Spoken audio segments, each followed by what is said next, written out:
기다리고 있습니다. 네, 오늘 말씀은 에베소서 2장 1절에서 7절 말씀입니다. 제가 제목을 인간의 불안과 기독교라고 잡았습니다. 제목을 듣자마자 정말 듣고 싶지 않은 설교다라고 생각할 수도 있겠지요. 아주 답답합니다. 인간의 불안, 기독교, 이 단어가 주는 느낌은 답답합니다. 마음이 갑갑해집니다. 알고 싶지도 않습니다. 그냥 해피하게 즐겁게 인생을 살고 싶지 뭐하러 인간의 불안, 무엇하러 기독교를 그렇게 탐구해야 되는가 의문이 들 수 있습니다. 네, 합리적인 의문입니다. 우리는 행복을 원합니다. 즐거움을 원하지요. 그러나 어찌하겠습니까? 하나님이 여러분을 그리스도인으로 불렀습니다. 내가 선택한 것이 아니라 하나님이 여러분 한 사람 한 사람을 불렀습니다. 그리고 우리에게 이 성경 말씀을 주셨습니다. 어쩌겠습니까? 도리가 없습니다.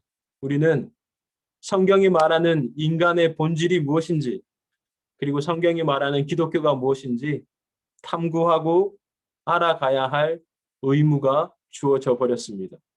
어쩌겠습니까? 그러니 오늘 말씀을 이 제목 하에 함께 연구해 보도록 하겠습니다. 오늘 본문은요, 1절부터 7절까지 두 부분으로 나눌 수 있습니다. 근데 이 두 부분이 아주 선명합니다. 첫 번째 부분은 1절에서 3절이고요. 두 번째 부분은 4절에서 7절입니다. 1절에서 3절과 그리고 4절에서 7절은 매우 선명하게 구분이 되죠. 바울이 사용하는 단어가 이미 다릅니다. 1절과 해서 3절까지는 세상 풍조, 공중의 권세 잡은 자, 불순종, 욕심, 육체의 욕망, 본질상 진노의 자녀, 죽음, 아주 어두운 단어들입니다. 이에 반해서 4절에서 시작하는 내용은 완전히 다른 내용입니다. 우리가 가지고 있는 성경은 안타깝게도 4절의 첫 번째 글이 긍휼이 풍성하신 하나님으로 시작합니다. 그러나 다른 번역본이나 영어 성경을 보면 여기에 전치사 하나가 들어가는데 그러나라는 단어입니다. 그러니까 1절부터 7절까지 두 개로 나누고 이 두 개로 나눈 첫 번째 단락의 4절 첫 부분은 그러나 아주 급진적인 대조로 시작하는 겁니다. 1절부터 3절은 죽음, 어두움, 냄새나는 우리의 죄가 가득하다면 4절부터는 긍휼과 은혜와 예수 그리스도와 생명, 빛, 사랑이 가득 차 있습니다. 완전히 다르지요. 바울은 죽음과 생명, 어둠과 빛, 인간과 예수 그리스도, 죄와 허물, 긍휼과 사랑이 서로 마주 보도록 글을 적고 있는 겁니다. 자, 이제 숲을 보았으니 나무를 봐야 되겠지요. 성경은 인간의 죄와 허물에 최종 판결을 내립니다. 1절에 보면 최종 판결이 이렇게 나와 있습니다. 그는 죄와 허물로 죽었던 너희를 살리셨도다. 여기도 좀 마음에 들지 않는데요. 우리 성경은, 우리 한글 개역 성경은 그는 허물로 죄로 죽었던 너희를 살리셨도다라고 문장으로 되어 있지만 영어 성경이나 다른 번역본 보면 살리셨다는 단어가 없습니다. 그는 허물과 죄로 우리는 죽었다. 우리는 우리의 허물과 죄로 죽었다라고 사형 선고를 내리는 겁니다. 아무리 인간 스스로 고상한 척하고 의로운 척해도 소용이 없습니다. 성경은 우리에게 사형 선고를 내립니다. 억울할 수 있지요. 아니 나는 법과 도덕을 다 지켰어요. 나는 적어도 사람을 죽이지 않았습니다. 이렇게 항변하겠지요. 네, 좋습니다. 그러나 이것은 어디까지나 윤리적인 인간관입니다. 종교적 인간관은 다른 기준을 제시하지요. 사실 종교적 인간관은 이 법과 도덕의 적용을 회피하는 수단으로 많이 사용되기도 합니다. 예를 들어서 제사장은 종교적 이유로 사람을 죽이기도 하지요. 이슬람 특정 문화권에서는 이 명예살인도 허용이 됩니다. 즉 종교적 문화, 이 종교적 인간관은 법과 도덕을 초월한다라고 설명을 하지요. 그러나 기독교는 법과 도덕을 초월하는 것이 아니라 오히려 더 엄격한 기준으로 인간을 가두어 버립니다. 네가 손으로 사람을 죽이지 않았다 하더라도 네가 만약 네 형제에게 바보라고 말한다면 너는 이미 그를 죽인 것이다. 예수님이 말씀하셨지요. 예수님이 또 말씀하십니다. 너희가 간음하지 않았다라고 말하지만 너희 마음속에서 한 여인의 옷을 벗겼다면 너는 이미 그 여인을 간음한 것이다. 라고 예수님이 말씀하시지요. 피할 길이 없습니다. 법과 도덕 그리고 양심을 넘어서 인간의 가장 밑바닥에서부터 거룩을 요구하는 것이 기독교입니다. 빠져나갈 구멍이 없지요. 그러니 최종 판결은 사형입니다. 오늘 본문은 세 가지 이 사형을 받아 마땅한 죄목을 나열합니다. 2절과 3절을 보십시오. 첫 번째는 인간은 세상의 풍조를 따랐다 라고 말합니다. 두 번째는 너희는 공중의 권세 잡은 자를 따랐다 라고 말하지요. 여러분 유대인의 사고의 하늘은요. 이 세 부분으로 나누어져 있습니다. 첫 번째는 우리가 눈에 보이는 하늘이고요. 그리고 세 번째 하늘은 하나님이 계신 하늘입니다. 그리고 하나님이 계신 세 번째 하늘과 우리가 보는 이 하늘, 그 중간에는 악한 어둠의 영들이 가득한 하늘이 있다라고 생각했습니다. 여러분 바울의 말을 기억하지요? 내가 삼층천에 갔다 왔다라고 이야기합니다. 이 삼층천이 뭐냐 하면 바로 하나님이 계신 곳, 그곳에 갔다 왔다라고 바울이 이야기하는 겁니다. 인간은 이 악한 어둠의 영들에 따라 살고 있다. 이것이 두 번째 죄목입니다. 자, 세 번째는 인간은 육체와 마음이 원하는 것을 따랐다라고 되어 있죠. 3절에 보면 그렇게 기록되어 있습니다. 여러분 여기서 육체라는 단어는요. 그리스어로 사르크스라는 말의 번역입니다. 이 사르크스는요. 우리의 몸을 이야기하는 것이 아니라 푸죽간에 걸려있는 고기 덩어리를 말합니다. 너희 고기 덩어리의 욕심을 따르고 있다라고 바울이 이야기하는 거지. 너의 본능을 따른다는 겁니다. 그러나 너의 육신의 본능만 따르는 것이 아니라 마음에 원하는 것도 하고 있다라고 말합니다. 여기서 마음은 우리의 감정이 아니라 우리의 머릿속에 있는 생각을 뜻합니다. 즉 너희는 너희 고기 덩어리가 원하는 것을 원하고 너희의 생각마저도 악한 것들을 향해 달려가고 있다라고 바울이 고발하고 있는 거죠. 자, 우리는 우리 안에 정욕에 휘둘리고 또 우리를 둘러싼 세상의 풍조, 곧 세상의 가치관에 갇혀 있으며 또 그 너머에는 악한 영들에 둘러싸여 있습니다. 이것이 인간의 본질이지요. 아니 그림을 그려보면 인간이 여기 있고 인간의 욕심 때문에 흔들리고 인간을 둘러싼 세상의 풍조 때문에 흔들리고 이 세상의 풍조로 둘러싼 악한 어둠의 영들로 인해서 우리는 흔들립니다. 진퇴양난이지요. 성경이 묘사하는 인간의 모습, 그것이 바로 진퇴양난, 이리도 저리도 못하는 모든 악한 것들에 갇혀있는 인간을 보여줍니다. 안으로나 밖으로나 살아날 방법이 없어 보입니다.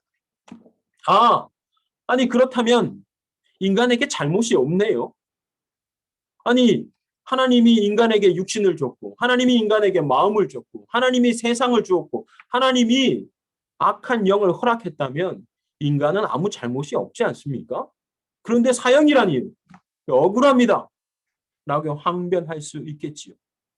인간에게 선택권이 주어지지 않았는데 인간에게 사형을 선고한다는 것 불합리합니다. 그러나 성경은 다만 이러한 진퇴양난의 환경이 존재한다는 것을 이유로 우리에게 사형을 선고하지는 않습니다. 본문을 다시 보십시오.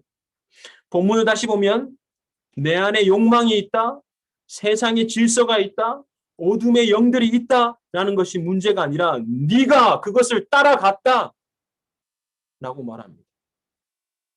네가 네 욕심을 따라갔고 네가 세상의 가치관을 따라갔고 네가 악한 어둠의 영들을 따라갔다. 네가 따라갔다. 너의 선택이다. 라고 성경이 이야기하지. 이것이 사형의 결정적인 근거입니다. 자, 이제 우리는 질문해야 합니다. 왜 우리는 이것을 따라갈까? 왜 우리는 이것을 선택할까? 하나님을 선택하지 않고 왜 우리는 인간의 악한 욕망과 욕심을 따라가고 세상의 풍조를 따라가고 악한 어둠의 영들을 따라갈까? 질문할 수 있겠지요. 자, 이 질문에 대한 답이 오늘 우리가 연구할 오늘 본문에 있습니다. 인간의 본질, 이것이 무엇이기에 우리는 이렇게 끊임없이 실수를 할까? 나인홀드 니버라는 신학자가 이 영국에서 좀 가까운 덴마크에 있는 철학자, 우리도 이미 잘 알고 있죠. 키에르 케고르라는 철학자의 글을 인용해서 인간의 본질이 무엇인지 설명하고 있습니다. 이 철학자의 키에르 케고르는요, 책을 하나 썼는데 이 책 제목이 걸작입니다. 불안의 개념이라는 책입니다. 인간이 왜 불안한가? 이 불안의 의미가 무엇인가를 탐구하는 책이지요. 이 키에르 케고르가 쓴 불안의 개념이란 곳에서 인간의 실존이 무엇이냐? 인간은 본래 불안한 존재다라고 말합니다. 인간이 왜 불안하냐 하면 인간에게 주어진 두 가지 특징이 같이 있기 때문입니다. 그것이 뭐냐면 자유와 무한함입니다. 아니, 자유와 유한함이라는 것이 인간에게 주어졌기 때문에 인간은 불안하다는 겁니다. 자유가 있어서 모든 것을 할 수 있지만 인간은 유한합니다. 그래서 그 모든 것을 선택할 수는 없지요. 그렇기 때문에 불안함이 생기는 겁니다. 이 키에르케고르는 이 불안함을 높은 곳에 올라간 인간의 모습으로 그려냅니다. 자, 우리는 높은 곳에 올라갑니다. 그러면 우리는 뛰어내리고 싶은 욕망이 있습니다. 새처럼 자유롭게 날고 싶은 마음이 있지요. 그리고 인간에게는 그 자유가 주어졌습니다. 자, 이 자유가 주어진 인간이 높은 곳에서 뛰어내리면 어떻게 되지요? 죽습니다. 유한하기 때문입니다. 자유와 유한함이 인간에게 동시에 주어졌을 때 인간은 불안감을 고백하는 겁니다. 그것을 키에르케고르는 현기증이라고 했습니다. 자유가 주어지는 현기증. 인간의 유한함이 만들어내는 현기증. 그것이 불안함이고 그것이 바로 인간의 본래 모습이다 라고 말하죠. 자, 이 불안한 인간이 이 불안감을 해소하기 위해 두 가지 방향을 선택합니다. 그리고 이 두 가지 방향이 결국 인간에게 죄와 허물을 만들어냅니다. 첫 번째입니다. 인간은 자유가 주어졌는데 이 자유가 불안정하니 자유를 포기해버립니다. 내 안에 자유를 감당하지 못하니 세상이 가는 방향에 자신을 맡기는 겁니다. 세상이 달리는 방향으로 그냥 뛰어가는 거지. 하나님이 내게 내가 선택할 수 있는 자유를 주었음에도 불구하고 그 자유가 불안하니 세상을 따라가는 겁니다. 적어도 많은 사람이 저것을 향해서 뛰니 그 뛰는 방향으로 나도 같이 뛰면 안전할 것이다 라고 생각하는 거지. 얼마 전 한국에서 아주 유행한 드라마가 있지요. 스카이 캐슬이라는 드라마를 보십시오. 아이를 향한 부모의 최종적인 목적은 단순합니다. 서울대, 의대에 들어가는 겁니다. 아이가 무엇을 즐거워하는지, 아이가 무엇을 두려워하는지, 아이가 무엇을 재미있어 하는지 관심이 없습니다. 이들에게 선택은 매우 단순합니다. 뚜렷한 기준이 있지요. 내가 선택하는 이것이 아이가 서울대에 들어가는 것에 도움이 되는가, 되지 않는가. 이것이 그들의 선택 기준입니다. 선택에 도움이 되지 않을 땐 부정과 비리 서슴지 않고 행합니다. 그들에게 세상 쓸모없는 것은 법과 정의, 양심, 도덕과 같은 것들입니다. 왜요? 세상이 뛰어가는 방향으로 뛰기 위해서입니다. 자유를 포기하고 세상의 노예로 살기로 작정한 자들의 결국은 드라마에서도 보는 것처럼 죽음이었습니다. 누군가는 허무해서 죽지요. 또 누군가는 너무 두려웠기 때문에 다른 이들을 죽여버립니다. 자신도 죽고 남도 죽이는 거지요. 이것이 인간이 선택할 수 있는 불안함의 극복 방법이었습니다. 실패했지요. 두 번째, 인간이 불안함을 극복하는 방법은 무한함을 추구하는 겁니다. 내가 유한한데 이 유한하기 때문에 불안하니 내가 무한한 자가 되자. 인간의 한계를 뛰어넘어서 신이 되고 싶은 겁니다.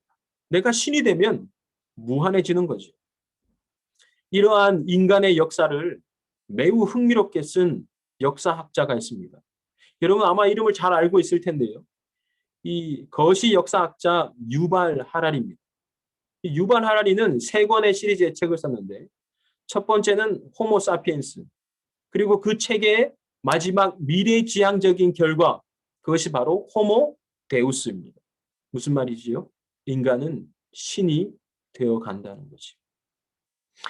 이 유발 하라리는 인류의 역사를 세 가지 혁명으로 설명하죠. 첫 번째는 인지혁명, 두 번째는 농업혁명, 세 번째는 과학혁명입니다.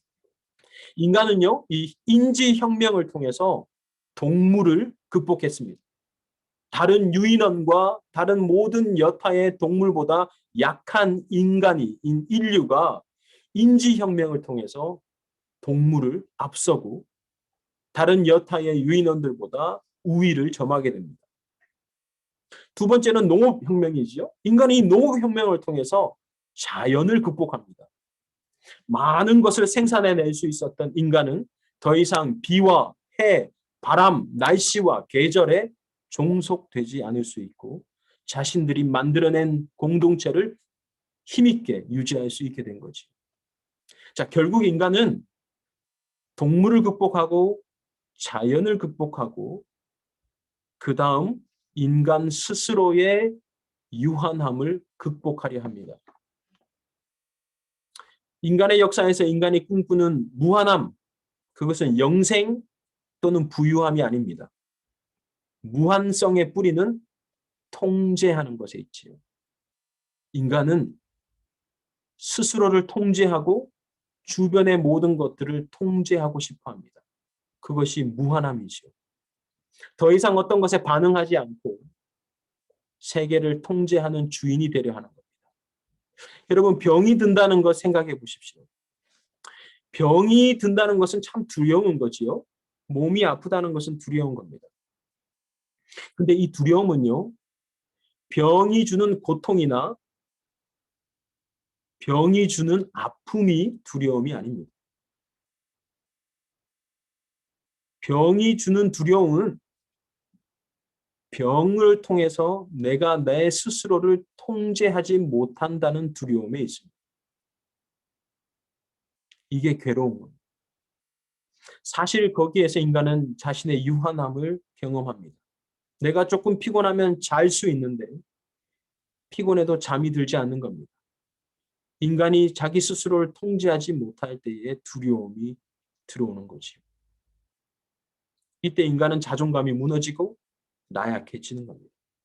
그래서 인간은 통제의 주도권을 가지려 애를 씁니다. 자, 이 유발 하라리는 이러한 통제권에 대한 욕망을 과학혁명을 통해 실현한다라고 보았습니다. 그의 말을 그대로 옮겨보겠습니다. 그는 이렇게 말합니다. 인간이 행복과 불멸을 추구한다는 것은 성능을 업그레이드해 스스로 신이 되겠다는 것이다. 신이 된 인류는 농업혁명으로 동식물을 침묵시키고 과학혁명을 통해 신도 침묵시킬 것이다. 이것이 그의 이야기입니다. 즉 인간이 스스로 모든 것을 통제해 신이 되어져 간다는 것이죠. 동의하든 동의하지 않든 냉정한 판단입니다. 과학 자체는 잘못된 것이 아닙니다. 과학을 통해 인간의 욕망이 드러나는 것이 문제이지. 이 욕망이 바로 인간의 통제하고 싶어하는 욕망입니다. 그러나 이 욕망은 현대 과학 시대에 갑자기 생겨난 것이 아닙니다. 창세기의 에덴 동산을 기억해 보십시오. 아담과 이브가 하나님이 금지한 열매를 먹었습니다. 이로 인해서 인간은 하나님과 모든 관계가 단절됐고 인간은 에덴 동산에서 쫓겨나게 되었습니다. 선과 악을 구분하는 지혜의 열매를 먹었기 때문이죠. 그러나 사실 선과 악을 구분하는 지혜의 열매를 먹었기 때문에 잘못된 것이 아니라 성경은 인간이 선과 악을 통제하고 스스로 선과 악을 구분하는 무한자가 되려 했다는 것이 잘못이다라고 지적하는 겁니다. 금지의 위반이 아니라 통제, 이 하나님이 통제하는 세상을 거부하고 스스로 통치자가 되려 했던 것이지. 이것이 인간의 본능과 이성의 욕망입니다. 악한 어둠의 영은 뱀과 같이 이 욕망을 흔들어 봅니다. 공중권세 잡은 영들은 이 욕망을 정당화시키고 합리화시키는 거지. 네가 가지고 있는 능력을 보여줘. 너의 삶과 네 주변의 세계가 너의 통제 가운데 있다는 것을 보여줘. 넌 그렇게 할 수 있어. 라고 말하는 거지. 괜찮다. 모든 것이 괜찮다. 라고 위로해 주는 겁니다. 인간은 자유와 유한함이 주는 불안감을 극복하려 세상의 풍조를 따르고 본능과 이성의 욕망을 따르고 악한 어둠의 영을 따라왔습니다. 이것은 창세기부터 시작하는 이야기죠. 결과는 어떻습니까? 실패입니다.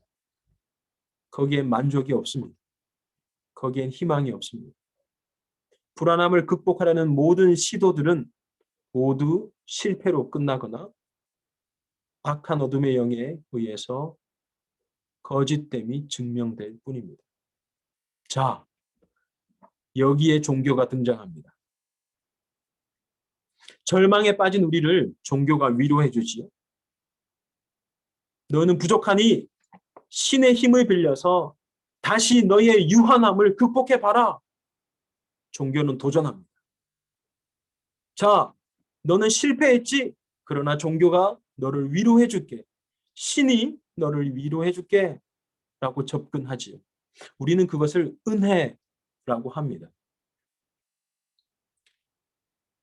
이런 은혜는 종교학자들에 의하면 표층 종교라고 말합니다. 표층 종교, 심층 종교, 종교는 이 두 가지로 나눌 수 있는데 표층 종교의 최종 목적은 심리적인 안정이죠. 평안하다, 평안하다, 평안하다 말하는 겁니다. 모든 종교가 이것을 가지고 있죠. 그리고 종교적 색채를 지은 여러 가지 책들도 이것을 따라갑니다. 그래, 괜찮아. 다시 시작해봐. 아프니까 청춘이야. 1000번을 넘어져도 그게 인생이야. 표층 종교의 모습을 그대로 따라하지요. 눈물을 닦아줍니다. 그러나 거기가 끝입니다. 여전히 옛 자아에 머물러 있는 거지. 옛 시간에 머물러 있고 옛 시간에 머물러 울고 있는 우리를 위로해 주는 것으로 끝이 납니다. 정확하게 이것이 바로 표층 종교이지요. 그러나 기독교는요, 심층 종교입니다. 심층 종교는 이전의 나를 개선시키고 위로해 주는 것이 아닙니다. 심층 종교는 이전의 나에게 사형 선고를 내립니다. 넌 죽었어. 옛 자아는 죽었어. 옛 시간은 끝이 났어. 옛 시간으로 돌아가지 마. 라고 심층 종교는 이야기합니다. 더 이상 옛 시간에 머물러 자책하는 삶을 끊어내라. 그리고 너에게 주어진 내일을 바라봐. 너에게 주어진 내일의 새 자아가 무엇인지 바라봐. 이것이 바로 심층 종교예요. 위로하지 않습니다. 눈물 닦아주지 않습니다. 죽음을 선포합니다. 그리고 새로운 자아를 덧입혀줍니다. 오늘 본문을 보십시오. 기독교는 사망 선고를 해버립니다. 넌 사형 개선해주지 않습니다. 교도소에 집어넣고 교도하지도 않습니다. 그냥 사형을 언도합니다. 네 안에 울고 있는 어린아이를 발견해라 말하지 않습니다. 헛된 희망 말하지 않습니다. 사형 선고를 내리고 끝이라 말합니다. 그리고 역전을 이야기하죠. 그 역전이 오늘 성경 4절 그러나에서 시작합니다. 극적인 변화가 일어납니다. 4절과 7절을 보십시오. 죽을 수밖에 없는 인간, 자신의 욕심을 따르고 자신의 불안함을 극복하려 이리저리 고상한 척, 멋있는 척하지만 결국 죽을 수밖에 없는 인간을 묘사한 이후에 4절부터 긍휼이 풍성하신 하나님이 너희 죽은 자들을 사랑으로 인하여 살리셨다라고 말합니다. 살리셨다. 하나님이 우리를 살리시고 하나님이 우리를 일으키시고 하나님이 우리와 함께 앉아 있다라고 말하는 것이죠. 저는 오늘 이 본문을 읽으면서 매우 이상한 점 하나를 발견했습니다. 죽었던 우리가 더 이상 냄새나는 죽음에 머물지 않고 생명을 얻었다면 이제 뛰어나가야 되지요. 해방이다! 라고 외쳐야 됩니다. 이제 더 이상 불안해서 머물지 않고 나는 자유해졌으니 이제 뛰쳐나가자! 이런 글이 있을 줄 알았는데 오늘 본문에는 그런 말이 없습니다. 하나님이 우리를 살리시고 일으키시고 뛰쳐나가는 것이 아니라 함께 하늘에 앉히셨다라는 이상합니다. 도대체 이게 왜 우리를 이 자리에 앉히시는가? 저는 너무 궁금했습니다. 이해가 되지 않았습니다. 죽은 자를 살리시고 뛰쳐나가는 것이 정상인데 왜 우리를 앉혀두시나? 그래서 이 책, 저 책 살펴보고 연구해봤지요. 여러분, 하늘에 앉는다는 것은 왕을 의미합니다. 통치자가 되는 것이요. 왕은 통치자고 하나님이 인간을 하늘 보좌에 앉히셨다는 것은 인간을 통치자로 앉히는 겁니다. 이상하지 않습니까? 인간이 모든 것을 통제하기 위해서 노력했고 그것이 결과적으로 사형이다라고 성경은 언급했는데 아니 오히려 다시 인간을 통치자로 앉힌다니요. 혼란스러웠습니다. 지금까지 저의 연구로는 인간의 욕망은 스스로 통제하는 신이 되는 것이었는데 지금 하나님은 인간을 다시 신처럼 세상을 통치하는 자리에 앉히셨다는 것. 너무 모순적으로 보였죠. 그러나 본문을 반복해서 읽으면서 그것이 모순되지 않는다는 것을 발견했습니다. 하나님이 우리를 살리시고 일으키시고 하늘에 앉히시는 것, 그거보다 더 중요한 것이 있었습니다. 그것은 함께였습니다.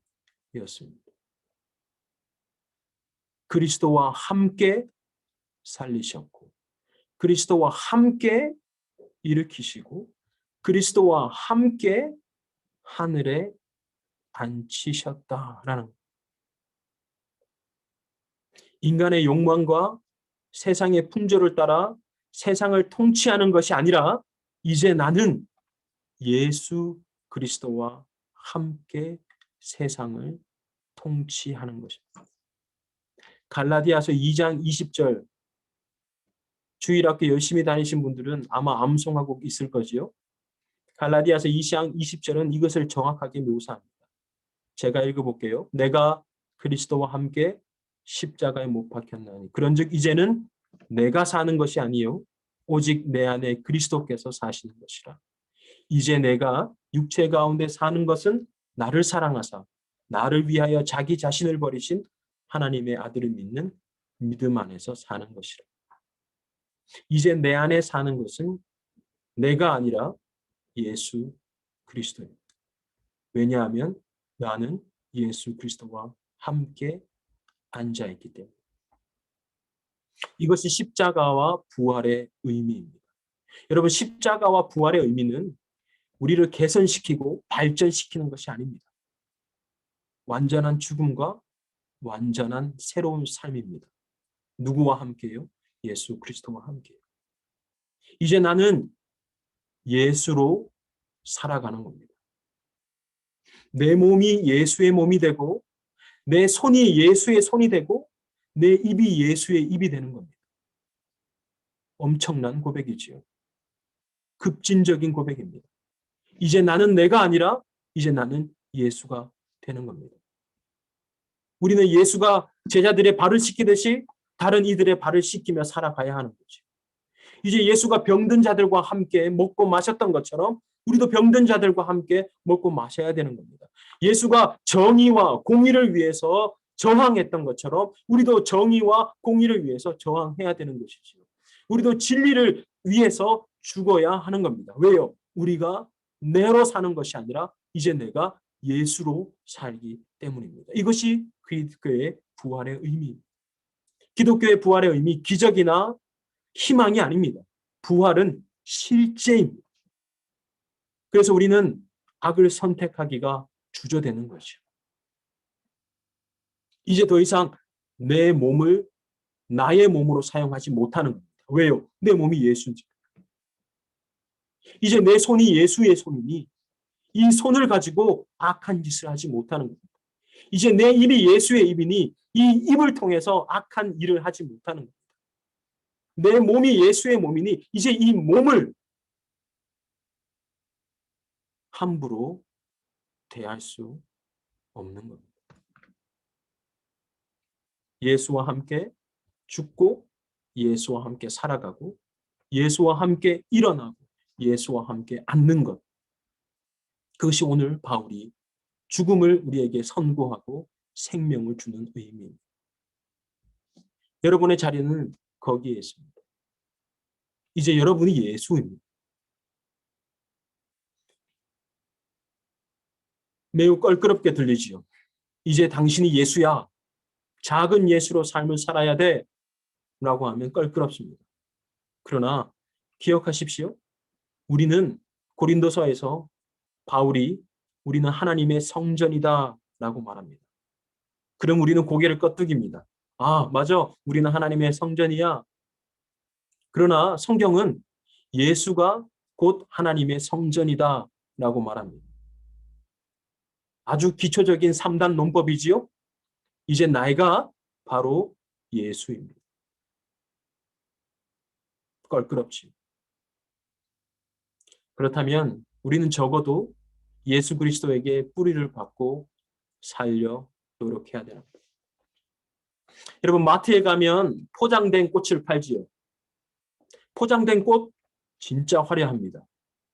포장이 되어 있고 어떤 비싼 꽃들은 반짝이까지 뿌려져 있습니다. 그리고 꽃이 아주 싱그럽고 깨끗하고 아름답습니다. 그러나 이 마트에 사는 이 꽃은 사실 죽은 꽃이지요. 일주일이 지나고 2주일이 지나고 한 달이 지나면 쓰레기통으로 들어갑니다. 아무리 화려하고 아무리 고상하고 아무리 꾸미고 아무리 싱그럽게 보여도 시간이 지나면 가짜인 것이 탄로납니다. 쓰레기통에 들어가는 거죠. 그러나 들에 있는 꽃을 보십시오. 들에 핀 꽃들은 화려하지 않습니다. 여러분, 어떤 꽃은요, 꽃잎도 몇 개 떨어져 나갑니다. 어떤 잎은 벌레들에게 좀 먹혀 있습니다. 싱싱하지도 않고 아름답지도 않고 볼품이 없어 보입니다. 그러나 이 들꽃에는 생명이 있습니다. 살아있지. 한 달, 두 달 있다가 죽지 않습니다. 계절이 바뀌고 죽었다 하더라도 내년에 다시 땅을 딛고 일어나 꽃을 피웁니다. 왜냐하면 땅에 뿌리를 박은 생명이 주어졌기 때문입니다. 이것이 우리의 삶이어야 합니다. 우리의 불안을 극복하기 위해서 포장하는 것. 남들이 뛰어가는 방향으로 함께 뛰어가는 것. 아름답게 꾸미고 고상하게 꾸미는 것. 네, 필요하지. 그러나 거기엔 생명이 없습니다. 우리의 불안함은 예수 그리스도와 함께 죽고 예수 그리스도와 함께 살아나고 예수 그리스도와 함께 일어나고 예수 그리스도와 함께 그 자리에 앉는 것 말고는 해결할 방법이 없습니다. 요동하는 삶을 살지요?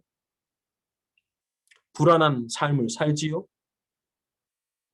또 우리는 이렇게 이야기합니다. 나는 왜 이렇게 흔들릴까? 오늘 다짐하고 내일 또 넘어지고 내일 다짐하고 그 다음날 또 넘어지는 나는 왜 이렇게 흔들리고 요동치는 사람일까? 답답해하기도 합니다. 그러나 기억하십시오.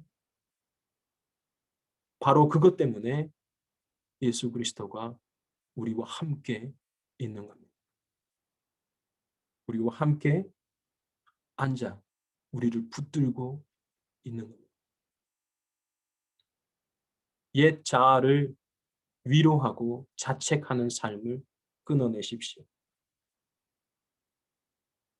예수 그리스도의 삶을 예수로 살아내십시오. 이것이 땅에 뿌리 박은 진짜 꽃의 의미입니다. 이 십자가와 부활을 기억하시고 또 한 주간 힘있게 살아내는 여러분 되시기를 주의 이름으로 축원합니다. 아멘. 기도하겠습니다. 살아계신 하나님, 우리는 흔들리고 요동치고 넘어지고 울고 또 애통해합니다.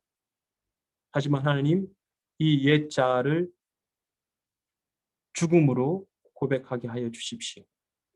그리고 예수 그리스도와 함께 일으키시고 예수 그리스도와 함께 살아나고 예수 그리스도와 함께 앉아있는 우리가 되어질 수 있도록 축복해 주십시오. 요동치는 우리를 다시 한번 붙잡아 주시고 요동치는 우리를 붙잡아서 예수 그리스도의 땅에 깊이 뿌리 내릴 수 있도록 박아 주시옵소서. 주 예수 그리스도 이름으로 기도드립니다. 아멘.